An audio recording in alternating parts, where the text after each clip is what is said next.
আসলে অনেক আন্তরিক, হ্যাঁ আমার সাথে কথা বলছিলেন। আমরা আসলে নিজেরা আলাপ করে দেখবো এটা কোনোভাবে পসিবল হয় কিনা। পসিবল হলে অবশ্যই তোমাদের জন্য ব্যবস্থা করবো ইনশাআল্লাহ।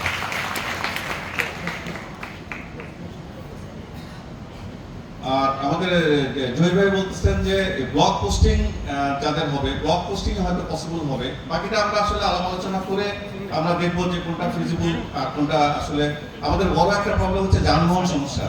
যানবাহন সমস্যার জন্য আমরা একটু পিছিয়ে আছি। মন্ত্রণালয়ের যে অর্ডার আছে, মন্ত্রণালয়ের অনুমোদন পেলে, আমাদের যানবাহনটা পেলে আমরা আসলে আমরা প্ল্যানটা সহজেই করতে পারবো।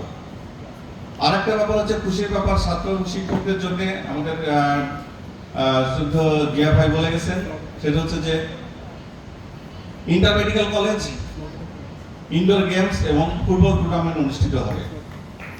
সেখানে শিক্ষকদের জন্য দাবা, ব্যাডমিন্টন, টেবিল টেনিস থাকবে।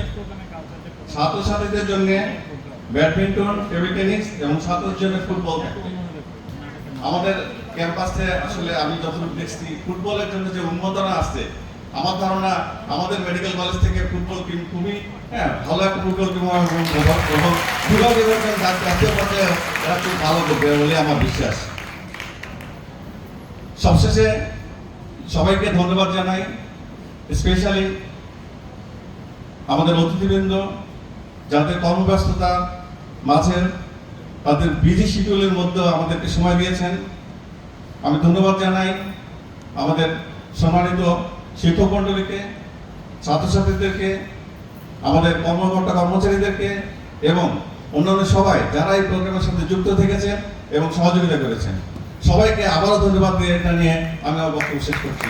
আল্লাহ হাফেজ।